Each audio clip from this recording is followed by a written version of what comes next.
The rain had been falling since dawn, the kind of cold, relentless downpour that soaked into the bones and turned the Wyoming dirt into a thick, clinging paste, and as the lonely rich rancher, Elias Crowther, rode along the fence line of his 9,000-acre land, he wasn't expecting to see anyone, much less a woman, drenched from head to toe, hammering a loose board back into place as if the storm itself had dared her to stop, her hair, fiery, unmistakably red even through the curtain of rain, clung to her face and neck, her shoulders trembling from cold, but her movements strong, stubborn, desperate, and something about that desperation made Elias pull on the reins, his horse snorting, hoofs sinking into mud as he stared at her, confused, because nobody, absolutely nobody, fixed a stranger's fence in the middle of a storm.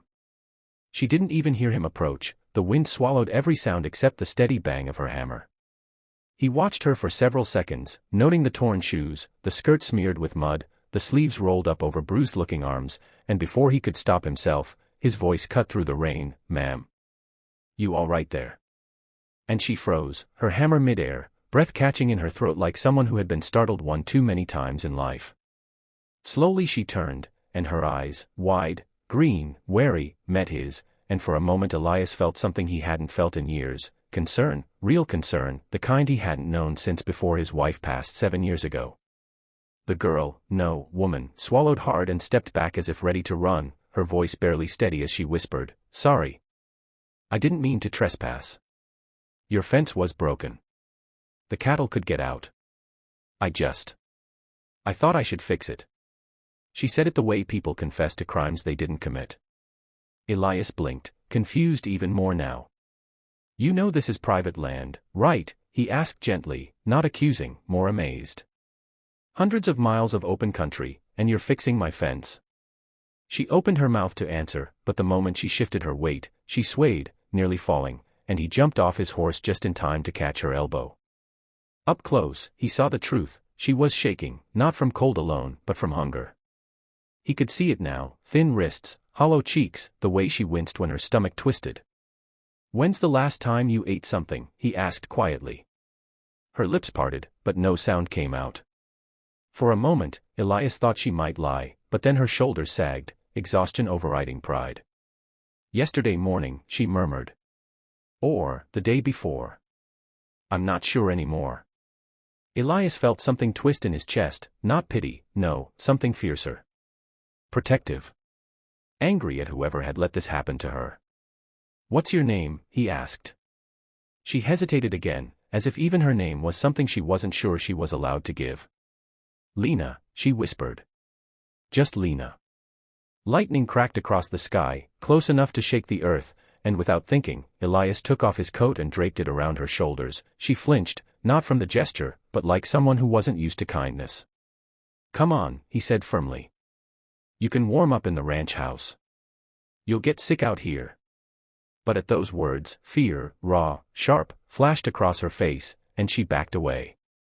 "No, I can't," she stammered. "I'm fine, really. Just let me finish the fence, and I'll go." Elias stared at her in disbelief. "Finish the fence? Lena, you're freezing. You're shaking. Nobody in their right mind works in a storm like this."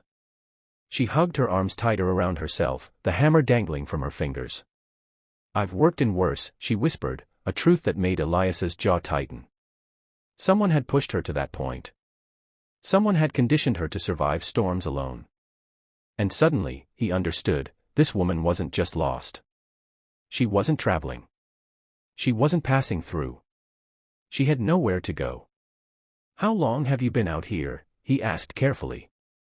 The silence that followed was the kind that breaks a person open. She looked away, toward the distant tree line, toward nothing, and her voice cracked. "A while." "Lena," he said softly, "are you homeless?" Her breath hitched. Not a yes. Not a no. Just a tiny shiver that told him everything. She had been hiding it. She had been surviving God knows where, probably sleeping under trees, wandering from ranch to ranch, fixing things just to feel useful enough not to disappear. Elias stepped closer, his tone gentle but steady. "Nobody should be out here alone in this weather. You need shelter. Food. A warm bed." At that, her eyes filled, and she blinked rapidly, refusing to let the tears fall, refusing to look weak. I don't want to be a burden, she whispered. Elias shook his head slowly. You're not. You helped me without even knowing me. Let me return the favor. For several seconds she just stood there, rain running down her face like tears she wouldn't let herself cry, and then, finally, she nodded, barely, but it was enough. He helped her onto his horse, and she didn't resist this time. She sat silently, gripping the saddle horn, trembling from cold and exhaustion as he walked beside her, leading the horse toward the ranch house that sat like a lone sentinel on the horizon. As they approached, she kept glancing around, as if expecting someone to chase her, or a door to slam in her face. Elias noticed. He noticed everything. Inside, he lit the fireplace, gave her dry clothes, warm soup, a blanket so soft she hesitated to touch it, as if afraid she'd ruin it. She ate slowly at first, almost suspiciously, like someone who had been starved enough to forget how to trust food. Elias didn't push. He just sat across from her, sipping coffee, studying her, not with judgment, but with a deep, quiet concern he hadn't felt in years. When she finally spoke again, her voice was a fragile thread. Why'd you stop?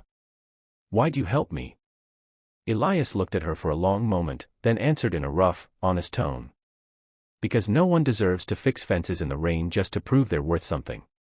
For the first time, her lips twitched, almost a smile, though sadness still lingered behind it. He didn't know yet what storms she had survived, what wounds she carried, what truths she was still too afraid to say. But he knew one thing, she hadn't just fixed his fence today. She had walked straight into the life of a man who had forgotten what it meant to care. And he wasn't letting her walk back out into the rain. Not again.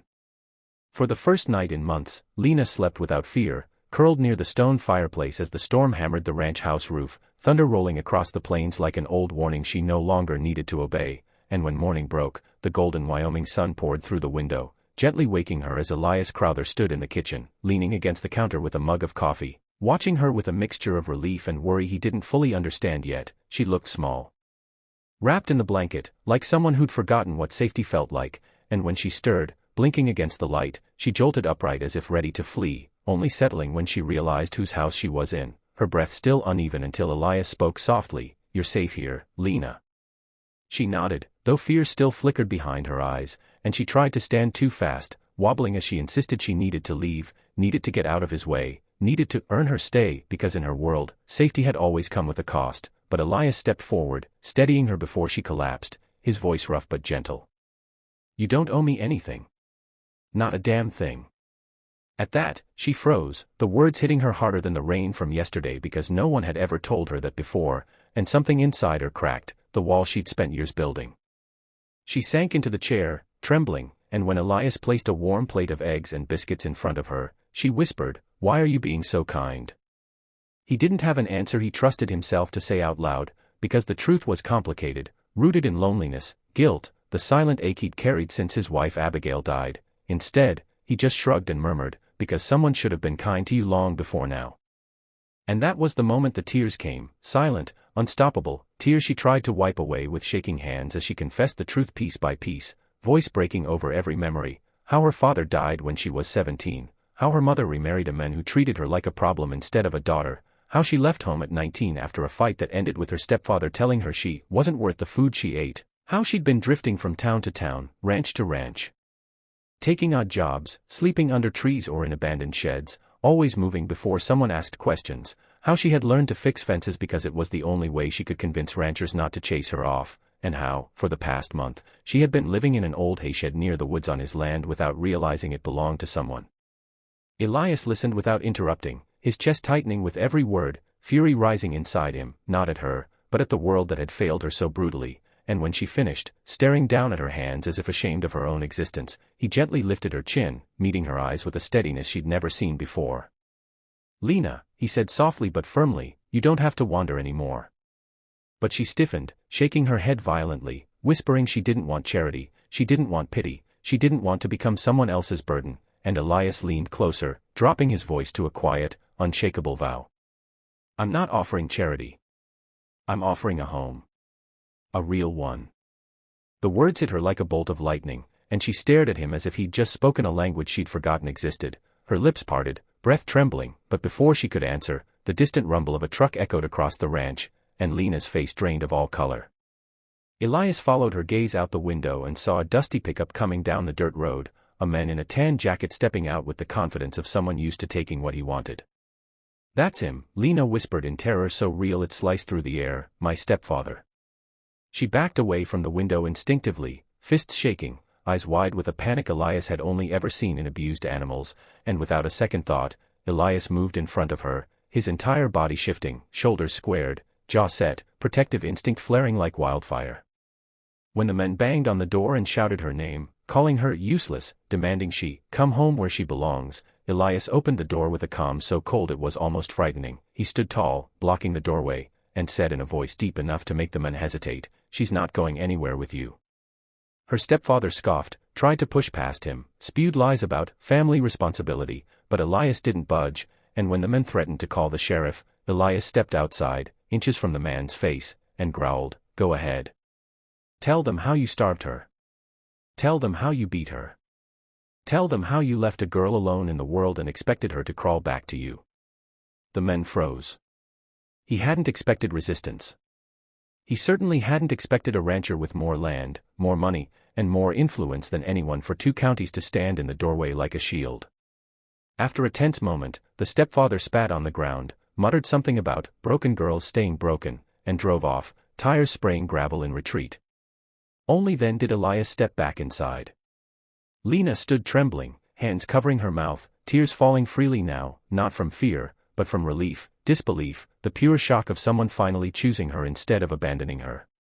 Elias approached slowly, gently, his voice soft again. "He's not touching you. Not ever again."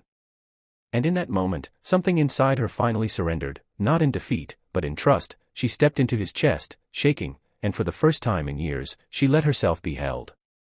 As the sun poured through the windows, warming the house, warming 2 souls who had spent far too long in the cold, Lena realized she had found something she had never known before: safety, belonging, a future.